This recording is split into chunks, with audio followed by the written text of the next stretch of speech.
It's generally common knowledge that Nazi Germany was attempting to develop an atomic bomb during World War II. However, not many people know just how close they were. Indeed, were it not for one key mission executed by 11 members of the Norwegian resistance, they likely would have completed the bomb before the war had ended, and the world would be a much different place. Norway was neutral at the start of World War II, but became a target for the Germans only a few months into the war.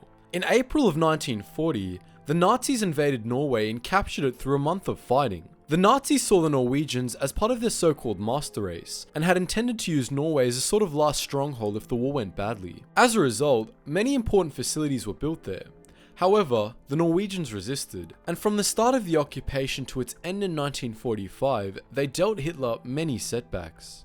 One of the most important facilities that the Nazis built in Norway was the Vemork chemical plant, which produced an important resource that the Nazis needed for their nuclear research: heavy water. Without going into extreme scientific detail, heavy water is a rare form of the water molecule that's slightly heavier than normal water, as a result of the hydrogen atoms involved having a neutron. Essentially, this made it easier to split atoms in the unenriched uranium the Germans were using, and so was crucial to their nuclear war effort. In an attempt to combat this in early 1943, the British made an early strike against the Vemork plant, which ended in total disaster. The British operatives had attempted to use gliders to try to directly attack the facility, which had resulted in the gliders crashing and the torture and execution of the operatives involved. That February, the Norwegian resistance sent 11 men, 6 expert skiers who were parachuted in, 4 operatives who were already at the site, and 1 spy to try again, this time with a different strategy. Instead of attacking the plant directly, the Norwegian operatives tried a more subtle approach. They landed in the wilderness near the site and skied to it, making the journey both quick and less noticeable. This got them to the fortress in good time, where they found themselves faced with a ravine spanned by a single bridge. Knowing that the bridge was too heavily guarded to pass, the operatives instead descended into the ravine and climbed up to the other side, successfully bypassing security and entering the plant.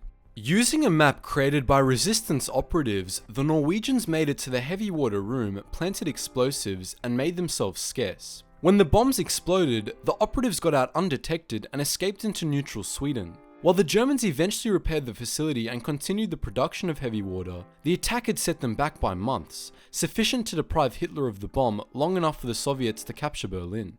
While this mission isn't particularly well remembered outside of Norway, where it is indeed quite famous, without the combined efforts of those 11 men, the world would be much different, and not for the better. And on the topic of Norway, I'd like to thank my Norwegian patron for his continued support of the channel. Thank you, Charlie, it really means a lot, and every dollar counts. So if you want to support the channel that's currently blacklisted by YouTube, then be sure to consider donating to our Patreon to increase production quality, production quantity, and production value. Anyways guys, as always, thanks for watching, and I hope to see you in the next video.